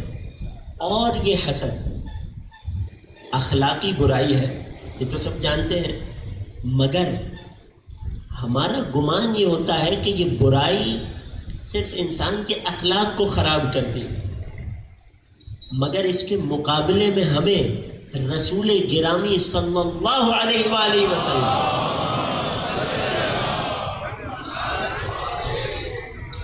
یہ فرماتے نظر آتے ہیں الحسد یأکل الایمان کما تأکل النار الحطب, کہ حسد ہمیں تو اخلاقی برائی لگتا ہے نا, ہمیں تو بیڈ مینرز لگتے ہیں. رسول فرماتے ہیں حسد ایسی برائی ہے, ایسی بیماری ہے کہ یہ ایمان کو ایسے کھا جاتی ہے جیسے آگ سوکھی لکڑی کو. ایک اور جگہ 5ویں امام فرماتے ہیں کتاب کافی میں الحسد اصل الکفر, حسد کفر کی جڑ بنتا ہے, کفر کی بنیاد بنتا ہے. معلوم ہوا کہ حسد کوئی معمولی بلا کا نام نہیں ہے کہ ہم اس کی طرف توجہ نہ دیں, نہیں, یہ اس کینسر کی مانند ہے جو بالآخر انسان کے ایمان کو ہلاک کر کے ہی دم لیتا ہے. یعنی حسد کا راستہ کفر پر جا کر ختم ہوتا ہے. حسد رکھنے والے کے ایمان کو بہت تیزی سے کھا جاتا ہے. اس کا مطلب یہ ہوا کہ اگر انسان کو اپنے عقیدے کو محفوظ رکھنا ہے تو اپنے آپ کو حسد سے بچا کر رکھنا پڑے گا. متفق ہے؟ یقیناً دلوں میں سوال آئے گا, چہروں پہ حیرت آ رہی ہے, کیسے ہو سکتا ہے کہ حسد جو ایک اخلاقی برائی ہے یہ ایمان کو کھا جائے؟ کیسے ہو سکتا ہے کہ حسد کے جو ایک اخلاقی برائی ہے وہ کفر کی جڑ اور بنیاد بن جائے اور انسان کو کفر تک پہنچا دے. مثال دو عزیزوں, جب اللہ نے فرشتوں کو اپنے بنائے ہوئے خلیفہ کو سجدہ کرنے کا حکم دیا تو کیا تھا کہ جس نے ابلیس کو مجبور کیا کہ آدم کو سجدے کو انکار کر دے. مولا فرماتے نہج البلاغہ میں یہ ابلیس کا حسد تھا کہ میں کہ جو اللہ کا اتنا عبادت گزار, کئی لاکھ برسوں کی عبادت میرے پورٹ فولیو میں شامل, مگر یہ کہ جسے ابھی خاک سے بنایا جا رہا ہے, ابھی اس نے کچھ کر کے نہیں دکھایا. توجہ کیجئے گا, کوئی نتیجہ پیش کرنا ہے عزیزوں. ابھی اس نے کچھ کیا نہیں ہے, ابھی تو یہ بن رہا ہے, یہ بن رہا ہے, خدا اسے زمین پر اپنا خلیفہ بنا رہا ہے. یہ ابلیس کا حسد ہی تو تھا کہ جس نے اسے کفر تک پہنچا دیا. کیوں؟ کیونکہ خدا کے بنائے ہوئے کا انکار دراصل خدا کا انکار ہوتا ہے. آواز آئی فخرج انکا رجیم, نکل جا, تو راندہ درگاہ ہو چکا ہے. معلوم ہوا کہ حسد کے کچھ لیولز ہیں, اور یہ حسد کبھی اتنا خطرناک ہو جاتا ہے کہ انسان کے ایمان کو کفر میں بدل دیتا ہے. متفق ہے؟ توجہ کر رہے ہیں؟ حسد کسے کہتے ہیں؟ کہ یہ تمنا کی جائے کہ جس کے پاس ہے اس سے چھن جائے, جسے عطا ہوئی ہے اس سے زائل ہو جائے. اور کر رہے ہیں؟ اور یہ تمنا چونکہ برائی کی تمنا ہے, بچوں کو سمجھا رہا ہوں, بدی کی تمنا ہے, لہٰذا یہ انسان کے دل میں ایک نیگیٹو فیلنگ پیدا کرتی ہے, منفی سوچ کا باعث بنتی ہے. انسان اپنے دل میں کڑنے لگتا ہے, جلنے لگتا ہے, ہاتھ ملتا ہے محسود کو خوش دیکھ کر, جس سے اسے حسد ہے اسے آسانی میں دیکھ کر. نتیجہ کیا ہوتا ہے کہ محسود کو تو کوئی فرق نہیں پڑتا, یہ خود جلتا کڑتا رہتا ہے. لہذا امام معصوم نے فرمایا, اب یہ اس زمانے کی بات ہے جب علم نفسیات وجود میں نہیں رکھتا تھا, مگر انسانوں کے ہادی اور رہنما انسان کو خوب جانتے تھے. معصوم فرماتے کہ حسد سب سے پہلے جسے نقصان پہنچاتا ہے وہ خود حاسد ہے. اللہ اکبر. مولا فرماتے حسد انسان کے بدن کو لاغر و کمزور کر دیتا ہے. خبردار, اس کا یہ مطلب نہیں ہے کہ ہر لاغر اور کمزور نظر آنے والا انسان حاسد ہو سکتا ہے کسی کی غذا کم ہو, ہاں, مگر حاسد کو کمزور ضرور کرتا ہے, اس کا دل جلاتا ہے, اسے تکلیف پہنچاتا ہے. لہذا حسد کی یہ علامت ہے کہ حاسد جلن محسوس کرتا ہے, لہذا ہاتھ ملتا نظر آتا ہے, یہ کہتا نظر آتا ہے کہ اللہ نے علی کو 3 ایسی فضیلتیں دے دی, کاش ان میں سے ایک بھی مجھے مل جاتی. یا تو رسول نے جو اپنی دختر کا ہاتھ علی کے ہاتھوں میں دیا, کاش وہ مجھے نصیب ہو جاتا. اب میرا آپ سے سوال ہے, یہاں رک رہا ہوں ایک منزل پر, میرا آپ سے سوال ہے, حسد کرنے والا یہ تمنا کر رہا ہے نعمت اس سے زائل ہو جائے اور مجھے مل جائے, کیا ایسی چیز میں زوال کی تمنا کی ضرورت ہے کہ جو ایک سے زیادہ مقدار میں ہو؟ اشارہ پہنچانا ہے آپ تک. 3 گلاس پانی کے پڑے ہوں, 3 ہی لوگ پیاسے ہوں, تو پہلے کو دوسرے سے مقابلہ نہیں کرنا پڑے گا, وہ اپنا حصہ اٹھائے گا, یہ اپنا حصہ اٹھائے گا. کتابوں میں ایجاد کردہ رسول کی بیٹیوں سے پہلے انسان کا تمنا اور حسرت کرنا بتا رہا ہے کہ اللہ کے رسول کی فقط ایک بیٹی ہے, وہ ہے فاطمہ زہرا سلام اللہ.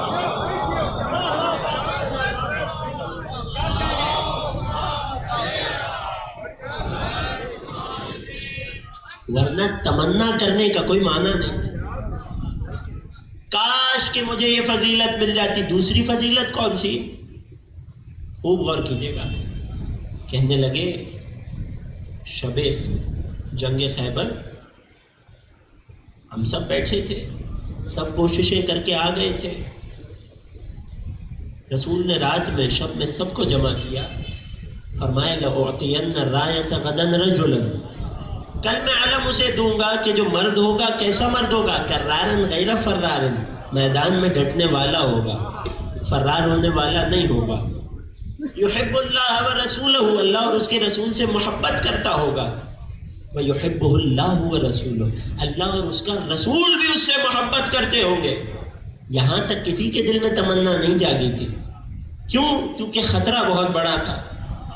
جب نبی نے فرمایا یفتح اللہ علی یدیہ، میں زبان نبوت سے ضمانت لے رہا ہوں کہ اللہ اس کے ہاتھوں پہ فتح نصیب کرے گا، اب ہر دل میں تمنا اٹھنے لگی کاش کل خیبر میں علم ہمیں مل جائے.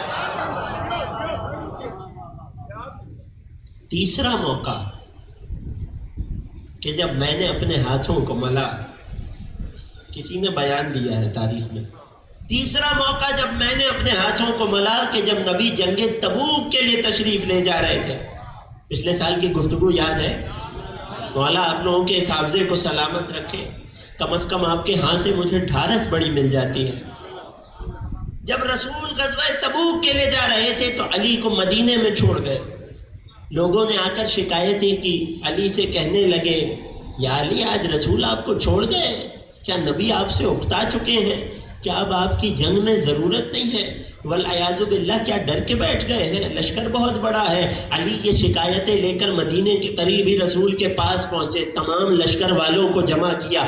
ابھی تک جو لشکر میں جا رہے تھے وہ یہ سمجھ رہے تھے کہ ہمیں جنگ میں جا کر علی پر برتری مل رہی ہے. علی گھر میں بیٹھے ہیں، مدینے میں بیٹھے ہیں، ہم جنگ میں جا رہے ہیں. لہٰذا قرآن کا فیصلہ ہے نا، مجاہد کو گھر میں بیٹھنے والے پر برتری ہے.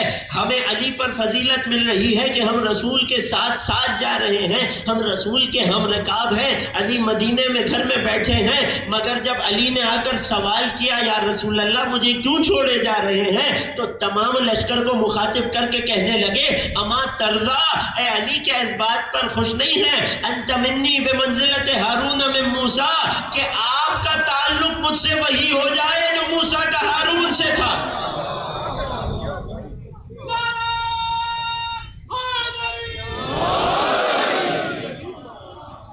وہ جو اب تک یہ سمجھ رہے تھے کہ ہمارا نبی کے ساتھ جنگ میں جانا فضیلت ہے، علی کا گھر بیٹھ جانا فضیلت سے محرومی ہے، آج انہیں پتا چلا کہ علی کا گھر میں بیٹھے رہنا بھی فضیلت ہے اور ہمارا ساتھ جانا بھی فضیلت نہیں. اللہ انہ لا نبی بعدی، علی میرے بعد کوئی نبی نہیں آئے گا، مگر جس طرح موسیٰ اپنی قوم پر ہارون کو اپنا جانشین بنا کر گئے تھے، میں آپ کو ایسے ہی اپنا جانشین بنا کر جا رہا ہوں. اگر اس حدیث میں کوئی بات نہ ہوتی تو یقیناً لوگ ہاتھ نہ ملتے اس بات کی خواہش میں کہ کاش میرے بارے میں نبی نے یہ کہا ہوتا. ایک درود پڑھیے رسول کی آزاد. نہیں عزیزوں، ابتدا سے آخر تک ایک جاگتی ہوئی صلوات ہے.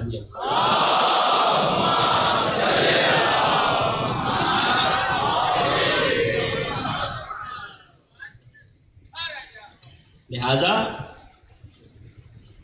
حسد اس وقت ہوتا ہے جب حاسد کسی ایسی شے سے محروم ہو جو محسود کو عطا کی گئی ہو.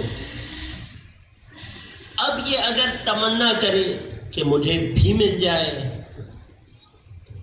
اللہ اسے خوش رکھے مگر مجھے بھی عطا کرے، کیوں؟ اللہ کے خزانے میں کوئی کمی تو نہیں ہے. یہ ہے غبطہ، یہ ہے رشک، اس میں کوئی کوتاہی، کوئی قباحت نہیں ہے، کوئی حرج نہیں ہے. لیکن بعض اوقات انسانی نفس اتنا گر جاتا ہے کہ اس تمنا کو تو چھوڑ دیتا ہے مجھے ملے یا نہ ملے. لیکن دیکھنے کے دو طریقے ہیں نا چیزوں کو، ایک بار مثبت سوچ ہے، ایک بار منفی سوچ ہے. مثبت سوچ کیا ہے کہ اے خدا اس کے پاس رہتی ہے رہے، میرا اس سے کوئی تعلق نہیں ہے، تیرے خزانے میں کمی نہیں ہے تو مجھے عطا کر دے. منفی سوچ کیا ہے؟ اے خدا مجھے ملے نہ ملے اسے محروم کر دے. جب انسان کسی دوسرے سے زوال نعمت کی تمنا کرے اور اس کے لیے خود کسی بھی حد تک جانے کو تیار ہو. وہ بڑا مشہور واقعہ ہے ملک شام کا، قدیمی واقعہ ہے. مگر تاریخ کی کتابوں میں لکھا گیا اس واقعے کے عجیب ہونے کی وجہ سے کہ جب ایک انسان کو اپنے پڑوسی سے اتنا شدید حسد تھا کہ چاہتا تھا ہر قیمت پر اس پڑوسی کو نقصان پہنچائے، دن گزرتے گئے، اس کے پڑوسی کی حالت بہتر ہوتی گئی اور اس کے حسد میں اضافہ ہوتا چلا گیا، یہاں تک کہ اس نے ایک ایسا فریب کیا کہ غلام خرید کر لایا، اسے پالا پوسا، اس کا بڑا خیال کیا۔ جب وہ کڑیل جوان ہو گیا تو کہنے لگا میں نے تجھے صرف ایک مقصد سے پالا ہے۔ کیا مقصد ہے؟ کہنے لگا فلاں وقت رات کی تاریکی میں، اب یہ تاریخ کی کتب میں لکھا ہے، بڑا حیرت انگیز ہے، لیکن انسان اگر ایک بار حسد کی بیماری میں، حسد کے ناسور میں مبتلا ہو جائے کسی حد تک بھی جا سکتا ہے۔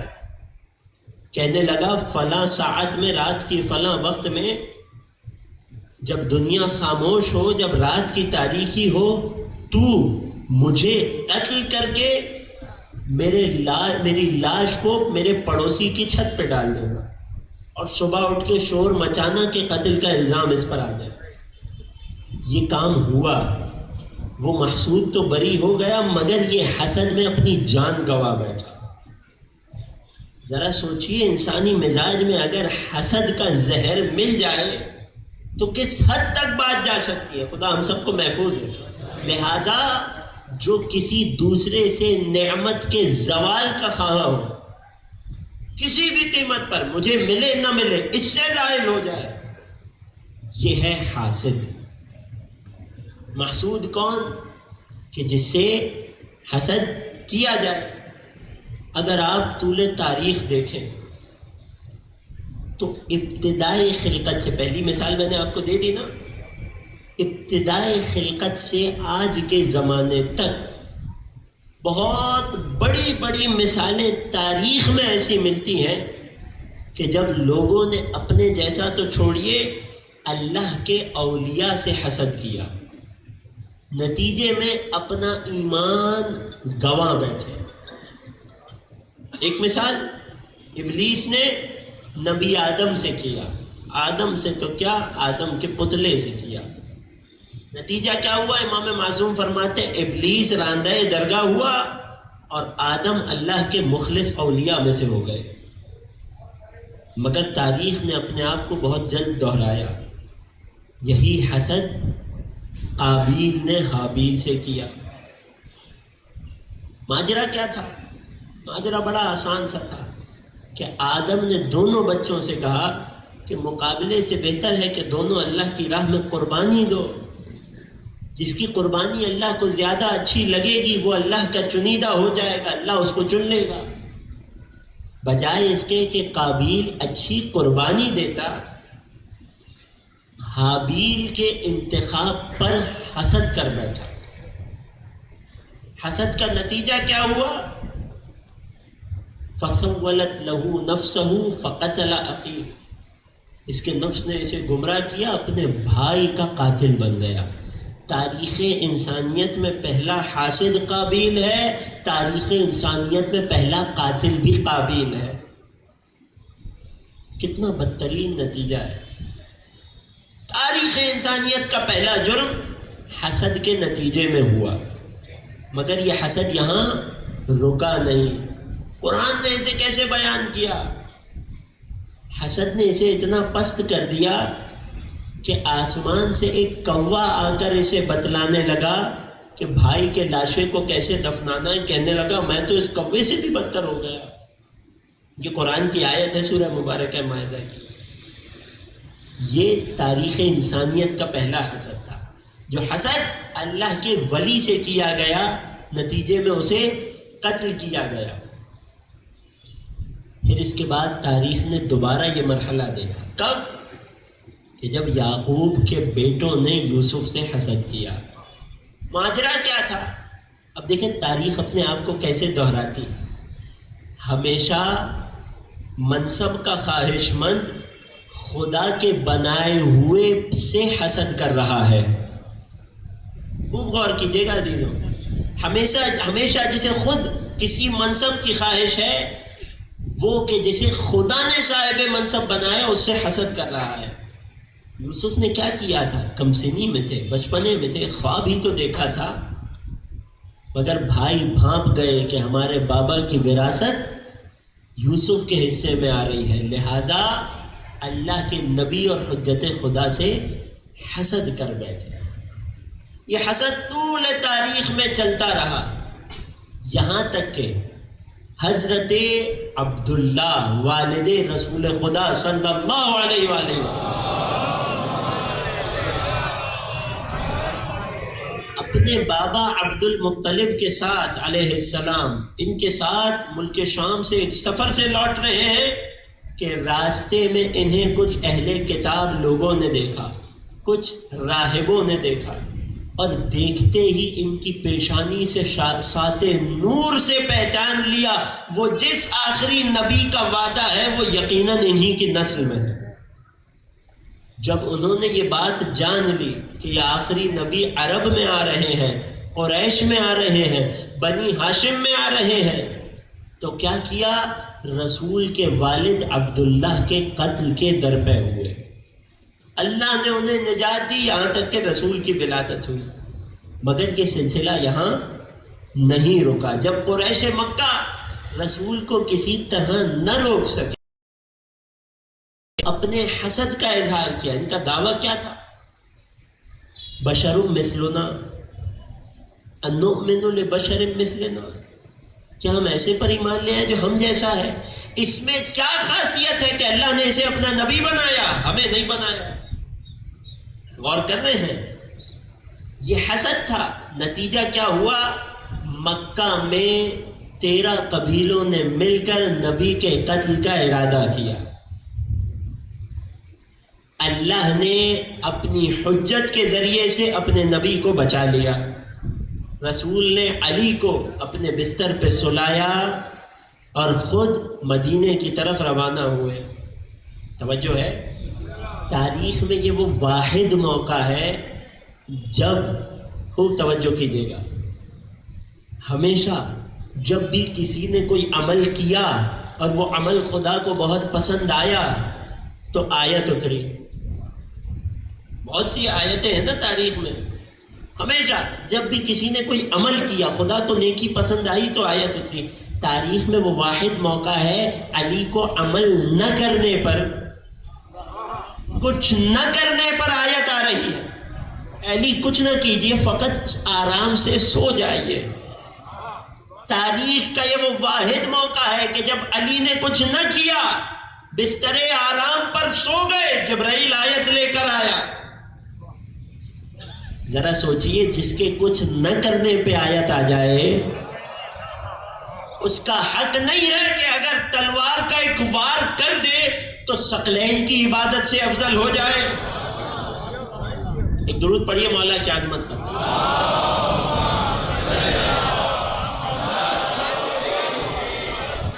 وہ حسد جو لوگوں کو نبی سے تھا، جو قریش کو نبی سے تھا، علی کی اس فضیلت کے بعد علی بھی اس حسد کا شکار ہوئے۔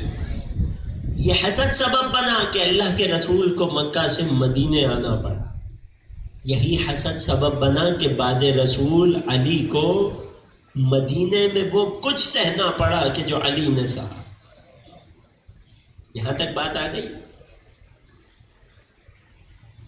پوری تاریخ کا خلاصہ میں نے آپ کے سامنے رکھ دیا کہ کہاں کہاں کیسے کیسے حسد، اپنے جیسوں سے نہیں، عام انسانوں سے نہیں، اللہ کی حجتوں اور اللہ کے نمائندوں سے حسد کہاں کہاں تاریخ میں ہمارے سامنے آیا، مگر ہمیشہ حاسد ناکام رہا اور محسود سرخرو رہا۔ متفق ہے نا یہاں تک؟ آج ہم جس نتیجے تک پہنچے، ہم نے حسد کو سمجھا، حسد کتنی بڑی برائی ہے اسے جانا، اور طول تاریخ میں کس طرح سے لوگ اور قومیں اللہ کی حجت سے حسد کرتی رہیں۔ ناقہ صالح تو یاد ہے نا؟ اے نبی ہمیں کوئی معجزہ دکھائیے۔ یہ دیکھو پہاڑ چیر کر اونٹنی آ رہی ہے۔ اب جب معجزہ مانگا تھا تو قیمت چکانی پڑے گی۔ کیا قیمت ہے؟ ایک دن تم پانی سے سیراب ہوگے، ایک دن یہ تنہا پانی سے سیراب ہوگے۔ جس دن یہ تنہا پانی سے سیراب ہوگی، اس کا دودھ اتنا ہوگا کہ ساری بستی کو کافی ہوگا. یہ معجزے کی اونٹنی ہے. مگر کیا ہوا؟ قوم نے اس اونٹنی سے حسد کیا، اللہ کی نشانی سے حسد کیا. نتیجے میں کیا ہوا؟ انہوں نے اس اونٹنی کو قتل کیا. اللہ نے اس قوم پر عذاب نازل کیا. ایک مثال تھی جو رہ گئی تھی. آج ہم نے جانا تاریخ اقوام میں حسد کس طرح اپنا کردار نبھاتا رہا اور کس طرح حسد کے نتیجے میں ہمیشہ حجت خدا مشکلات کا شکار ہوئی.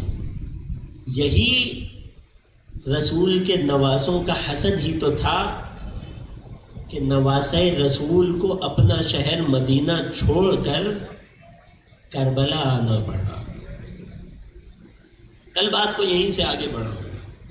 آج دوسری محرم کا دن گزر گیا. آج نواسۂ رسول کربلا کو آباد کر رہے ہیں. آج مولا کربلا پہنچ چکے ہیں. اب آج سے قیامت تک حسین کربلا کو اپنی رہائش گاہ بنائیں گے. یہ حسین کے چاہنے والوں کی آماج گاہ بنی رہے گی. ایک منزل آئی کہ میرے مولا کی سواری رک گئی. حسین نے حجت تمام کی، کئی سواریاں بدلی، مگر کوئی سواری آگے نہ بڑھی. جاؤ عباس، اس علاقے کے جو بھی قبیلے ہیں، جو آبادیاں ہیں، وہاں کے بزرگوں کو بلا لاؤ. خبر ملی نواسۂ رسول آئے ہیں. لوگ دوڑے دوڑے چلے آئے. اس زمین کا نام کیا ہے؟ کسی نے جواب دیا ہذہ غازریہ، یہ غازریہ کی سرزمین ہے. ہل لہا اسم آخر، کیا کوئی اور نام بھی ہے؟ فرمایا ہذہ ماریہ، یہ سرزمین ماریہ ہے. ہل لہا اسم آخر، کیا کوئی اور نام ہے؟ ہذہ شط الفرات، مولا اسے شط الفرات بھی کہتے ہیں. کیا اور کوئی نام ہے؟ 9 نام گنوائے گئے. پھر ایک سن رسیدہ کمر شکستہ بزرگ آگے بڑھے، کہنے لگے مولا ہم نے اپنے بڑوں سے سنا ہے کہ ہذہ کربلا. مولا نے سر کو جھکایا اور ایک جملہ فرمایا اعوذ باللہ من کرب و بلا، میں کرب، دکھ اور بلا و آزمائش سے اللہ کی پناہ مانگتا ہوں. پھر اپنے گھر والوں کو کہنے لگے ہاں ہونا محط رحالنا، یہاں ہماری سواریاں ٹھہر جائیں گی، یہاں ہماری بستی آباد ہوگی، یہاں ہمارے خیمے لگائے جائیں گے. فقط اتنا نہیں، ہاں ہونا مقتل رجالنا، یہاں ہمارے مردوں کو مارا جائے گا. فقط اتنا نہیں، ہاں ہونا مسبا نسائنا، یہاں ہماری مستورات قیدی بنائی جائے گی. اللہ اکبر. عزاداروں، غم کی راتیں، بکا کی گریے کی راتیں آ پہنچے. اتنا غریب ہے میرا آقا کہ معصوم فرماتے ہیں، اور اس جملے سے حسین کی غربت کو محسوس کرنا. فرماتے ہیں من بکا، جو ہمارے جد حسین کے غم میں روئے، او اب کا، یا رلائے، یا جو غریب کے غم میں نہ رو سکے کیا کرے؟ او تبا کا، رونے جیسی شکل بنا لے، وجبت لہ الجنہ، ہم اسے بھی جنت دے دیتے ہیں. غریب زہرا کی مصیبت ہے. آج حسین دیار غیر میں ہے. خیمے لگائے گئے، خیمے سجائے گئے. جناب زینب علیہ بھائی کے پاس آئی، بھائی میرا دل اس زمین پر بہت گھبرا رہا ہے. سر کو جھکایا ہے. بہن زینب صبر کیجئے کہ یہی وہ اس کا وعدہ میرے نانا اور میرے بابا نے مجھ سے کیا تھا. اللہ اکبر. کربلا آباد ہوتی رہی، دن گزرتے رہے، فوجیں اشقیاء میں لشکر پہ لشکر جڑتے رہے. ہزار ہاں ہزار کے قافلے لشکر آتے رہے. اور مد مقابل کی فوج میں اضافہ ہوتا چلا گیا۔ دوبارہ یہ بہن اپنے بھائی کے پاس آئی، حسین کے خیمے میں تشریف لائی۔ بھیا ایک بات تو کہیے کہ ہمارے دشمنوں کا عدد دن بدن بڑھتا جا رہا ہے، کیا آل نبی کی مدد کو کوئی نہ آئے گا؟ بھیا کیا ہم کسی کو نہیں بلائیں گے؟ اس موقع پر جب انسان مشکل میں گرفتار ہونا تو اپنا دوست یاد آتا ہے۔ حسین نے قاصد کو کوفے روانہ کر دیا۔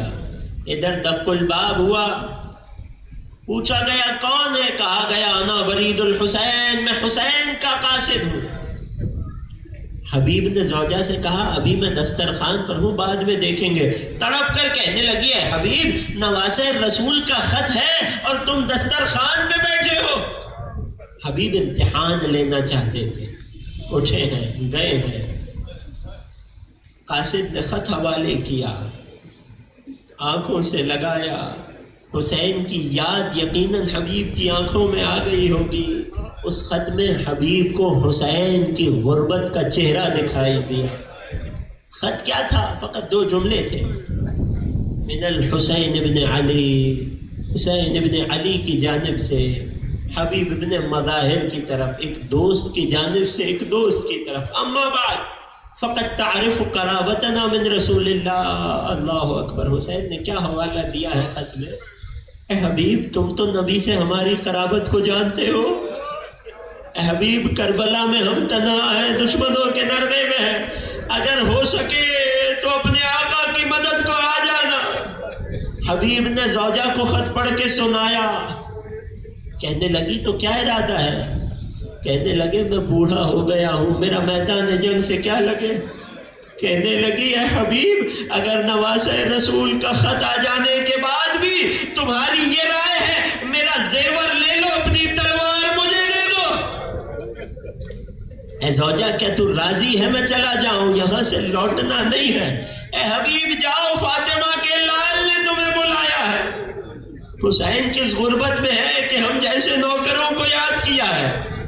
حبیب نے اپنے غلام سے کہا کوفے کے حالات اچھے نہیں ہیں، میری سواری کو لے جا، سامان لے جا، تو غلام ہے تجھے کوئی نہیں روکے گا، فلاں مقام پر شہر کے باہر ویرانے میں ٹھہر جانا، رات جب تاریک ہو جائے گی میں آؤں گا تو ہم ساتھ چلیں گے۔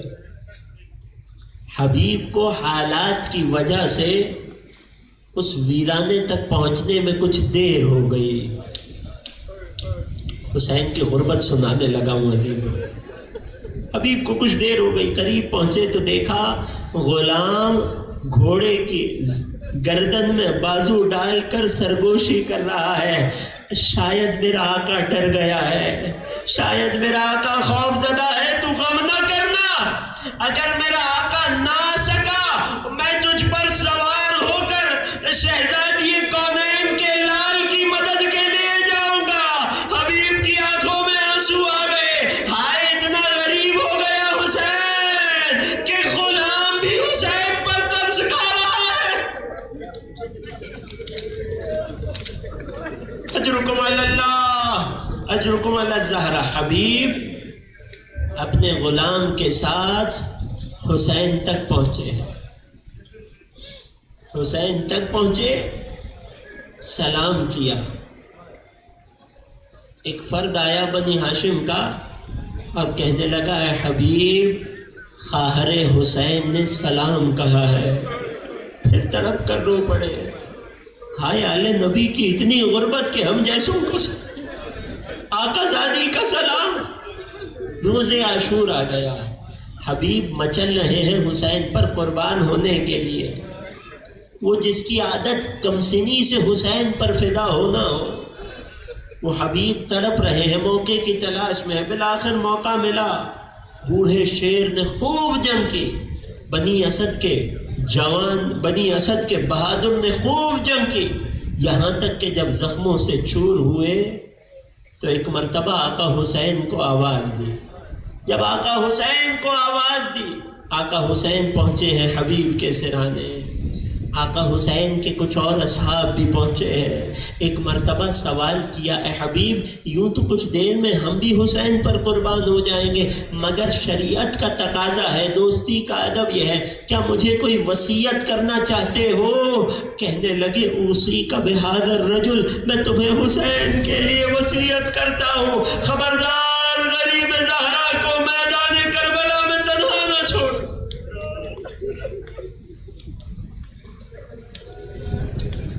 یہاں تک آپ نے حسین کی غربت سن لی. آخری جملے زحمتیں تمام. واقعہ کربلا گزر گیا, اسیران کربلا کو قیدی بنایا گیا, کربلا سے کوفہ لایا گیا. اللہ اکبر, جگر پھٹتا ہے اس غربت کو دیکھ کر. آل رسول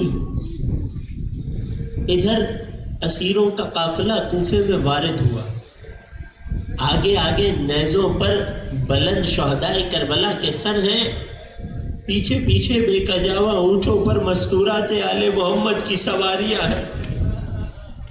جب یہ قافلہ کوفے میں وارد ہوا تو ایک جوان آیا اور ایک خاص سر کے قریب جا کر جس نے اس سر کو نیزے پہ اٹھا رکھا تھا کہنے لگا یہ سر اسے ایسے نہ لا, تم نے میرے بابا کو مار دیا, اب میرے بابا کے سر کی توہین مجھ سے برداشت نہیں ہے, یہ کچھ درہم و دینار لے, میرے بابا کا سر مجھے دے دے.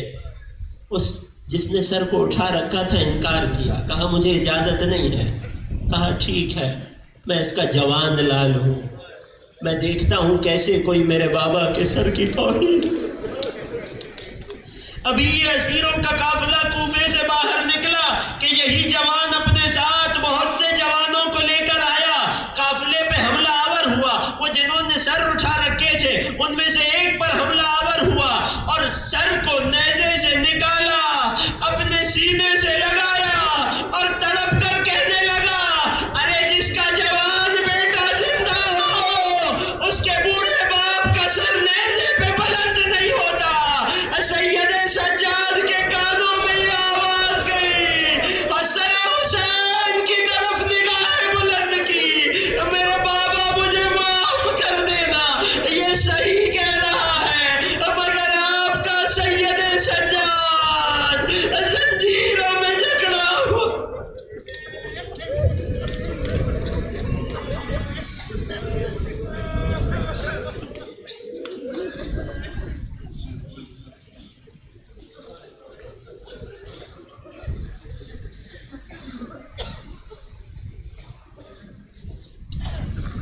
ألا ولعنة الله على القوم الظالمين وسيعلم الذين ظلموا آل محمد أي منقلب ينقلبون. بارلا تجھے واسطہ غربت اہل اطہار کا ہماری اس عبادت کو اپنی بارگاہ میں قبول فرما. بارلا تجھے واسطہ مظلومیت اہل اطہار کا ہمارے گناہ صغیرہ و کبیرہ کو معاف فرما. بارلا جو مومنین فتح عزا پہ بیٹھے ہیں دلوں میں جو حاجتیں لیے بیٹھے ہماری تمام دلی حاجات کو بر فرما. بارلا جو بیمار ہیں انہیں شفاء کامل و عاجل عطا فرما. بارلا ہمارے مرحومین کی مغفرت فرما. بارلا وطن عزیز کو خیر اور عافیت کے ساتھ رکھ. بارلا اسے دشمنوں کے شر سے محفوظ فرما. سب سے بڑی دعا, سب سے بڑی آرزو منجی بشر منتخب کربلا فرزند زہرا قائم آل محمد کے ظہور میں تعجیل فرما. ہمیں مولا کے اعوان اور انصار میں شمار فرما. ربنا تقبل منا انك انت السميع العليم وتب علينا انك انت التواب الرحيم بجاه محمد وآله الطيبين الطاهرين.